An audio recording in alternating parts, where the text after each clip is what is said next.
चलिए स्वागत है आप सभी का एक बार फिर से। और आज हम देखने जा रहे हैं यूजीसी नेट परीक्षा के नियमों में बहुत बड़ा बदलाव किया गया है। और बदलाव ये किया गया है कि अब नेट स्कोर से मिलेगा पीएचडी में दाखिला, यानी अब जिनका नेट स्कोर ज़्यादा होगा उसको पीएचडी में दाखिला मिलेगा।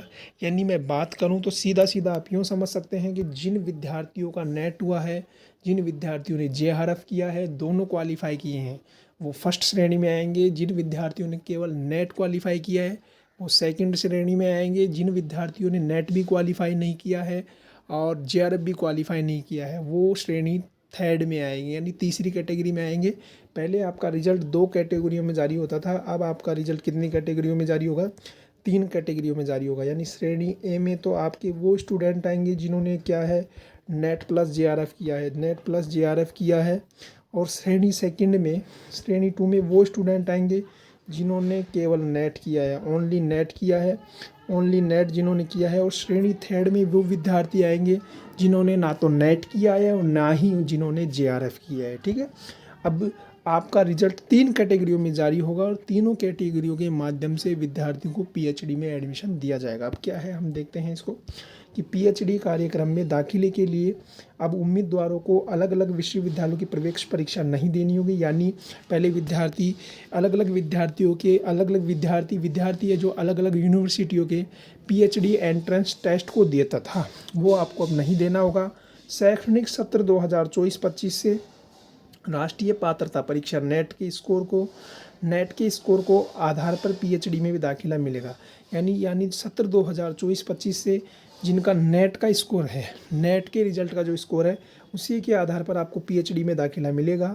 यानी नेट क्वालिफाई, आगे देखो क्या दे रखा है, आगे दे रखा है नेट क्वालिफाइड जून 2024, यानी जून 2024 से ही यूजीसी के द्वारा गाइडलाइन जारी कर दी जाएगी। फिलहाल नोटिफिकेशन नहीं आया है, ये न्यूज़पेपर के माध्यम से एक नोटिफिकेशन दिया गया है नेट का, जो अपडेट होगा उसका, तो इसको देख लेंगे हम। जब आएगा मैं आपको फिर से वीडियो बना करके बता दूंगा। फिलहाल इसको देखते हैं कि नेट क्वालिफाइड जून 2024 से अब तीन श्रेणियों के लिए योग्य होंगे। यानी मैंने अभी आपको बताया था श्रेणी ए बी सी तीनों में क्वालिफाई, मैंने बता दिया क्या क्या इसकी है जो क्वालिफिकेशन रहेगी।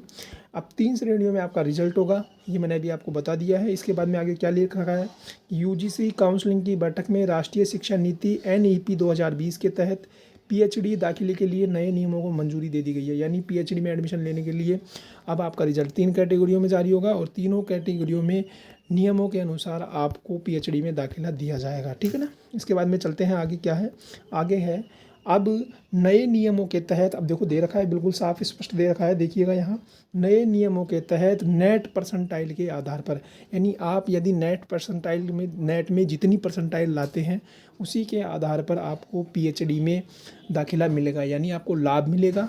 वो क्या लाभ मिलेगा कि जिन उम्मीदवारों का, अब आगे दे रखा है, जिन उम्मीदवारों का नेट परसेंटाइल से अधिक होगा, जिन उम्मीदवारों का नेट परसेंटाइल से अधिक होगा वो श्रेणी फर्स्ट में होंगे। यानी जिन विद्यार्थियों ने नेट प्लस जेआरएफ क्वालिफाई किया है वो श्रेणी फर्स्ट में होंगे, वो कैटेगरी फर्स्ट में होंगे।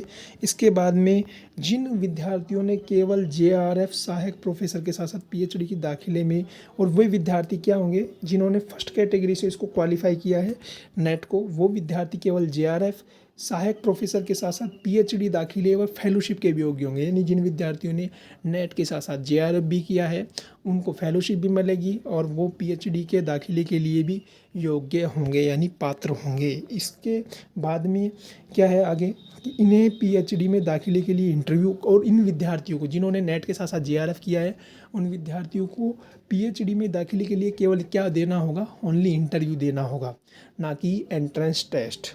इसके बाद में नेक्स्ट दे रखा है कि यूजीसी ने रेगुलेशन 2022 के, और उनका जो रेगुलेशन होगा वो 2022 के आधार पर होगा।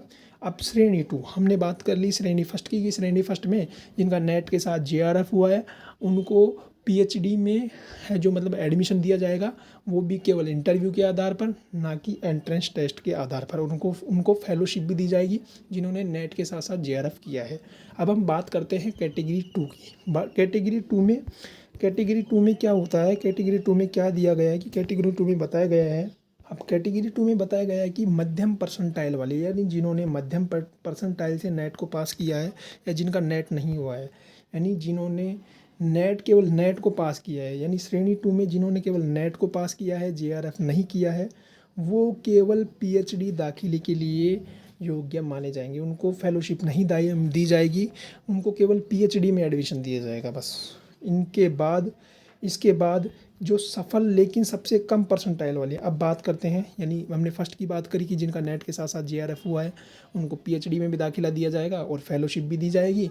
इसके अलावा जो श्रेणी सेकंड में आते हैं, कैटेगरी 2, जिनका केवल नेट हुआ है, उनको केवल पीएचडी में मतलब एडमिशन दिया जाएगा और उनको फेलोशिप नहीं दी जाएगी। क्योंकि फेलोशिप इसलिए नहीं दी जाएगी क्योंकि उनका जेआरएफ नहीं हुआ है। इसके बाद में हम बात करते हैं कैटेगरी 3 की। कैटेगरी 3 अब ये नई कैटेगरी आई है। इस कैटेगरी में क्या होगा, तीसरी कैटेगरी में जिन्होंने नेट भी नहीं किया है, जिन्होंने नेट भी नहीं किया है और जेआरएफ भी नहीं किया है, जिन्होंने नेट और जेआरएफ दोनों क्वालिफाइड नहीं किया है, नॉट क्वालिफाइड है, उनको क्या दिया जाएगा, ये सिर्फ केवल पीएचडी के लिए। जिन्होंने नेट भी नहीं किया है और जेआरएफ भी नहीं किया है, उनको उनके स्कोर के आधार पर, नेट के स्कोर के आधार पर पीएचडी में दाखिला दिया जाएगा और वो केवल 1 साल के लिए ही लागू हो रहेगा। यानी 1 साल के लिए ही आपका वो परसेंटाइल लागू रहेगा, वो आपकी नेट की मार्कशीट लागू रहेगी। इसके बाद में आपको फिर से नेट का एग्ज़ाम देना होगा, ठीक है। इसके बाद में बात करते हैं, और जो कैटेगरी 3 में आते हैं उनके लिए और क्या है कि पीएचडी दाखिले के लिए मिलेगा वेटेज। अब मिलेगा वेटेज क्या है, तो पीएचडी दाखिले के लिए श्रेणी सेकंड और श्रेणी थर्ड, यानी जिनका नेट फर्स्ट वालों का तो हो ही जाएगा, लेकिन श्रेणी सेकंड और श्रेणी थर्ड के अभ्यर्थियों को नेट परसेंटाइल को 70% वेटेज में बदला जाएगा। यानी जिन्होंने नेट में जितनी परसेंटाइल प्राप्त करी है उसको 70% वेटेज में बदला जाएगा।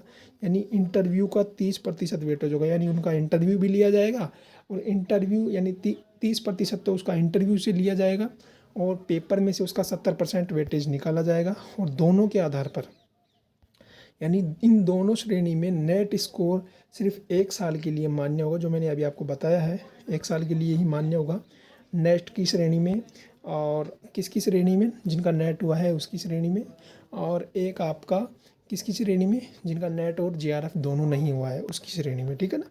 इसके बाद में पीएचडी कार्यक्रम में दाखिला नहीं ले पाते हैं, यदि इस अवधि में अगर वो पीएचडी कार्यक्रम में दाखिला नहीं ले पाते हैं तो उन्हें लाभ नहीं मिलेगा, अभ्यर्थी को फिर से नेट पास करना होगा। यानी ये सबसे बड़ी बात थी। तो आप सीधा सीधा यूँ समझ सकते हैं कि जिनका नेट और जेआरएफ दोनों हुआ है उनको बिना एंट्रेंस टेस्ट के पीएचडी में एडमिशन दिया जाएगा, फेलोशिप भी दी जाएगी। और जिनका केवल नेट हुआ है उनको पीएचडी में एडमिशन के लिए एंट्रेंस टेस्ट भी देना होगा। उनका 30% वेटेज तो नेट की मार्कशीट से निकाला जाएगा और 30% तो आपका क्या नाम से आपका जो इंटरव्यू होगा उसके आधार पर निकाला जाएगा और 70% वेटेज आपका नेट की मार्कशीट से निकाला जाएगा। इस तरह से आपको पीएचडी में एडमिशन दिया जाएगा। और थर्ड कैटेगरी जिनका नेट भी नहीं हुआ है, जेआरएफ भी नहीं हुआ है, उनका केवल इंटरव्यू टेस्ट लिया जाएगा और उनके वेटेज के आधार पर देखा जाएगा कि इनको एडमिशन दिया जाए या नहीं। तो ये सबसे बड़ी अपडेट थी यूजीसी नेट के स्टूडेंट्स के लिए। और फिर अगर कोई अपडेट अगर यूजीसी के द्वारा जारी की जाती है तो मेरे द्वारा आपको अपडेट दे दी जाएगी। और जब तक के लिए मुझे दीजिए इजाज़त, नमस्कार।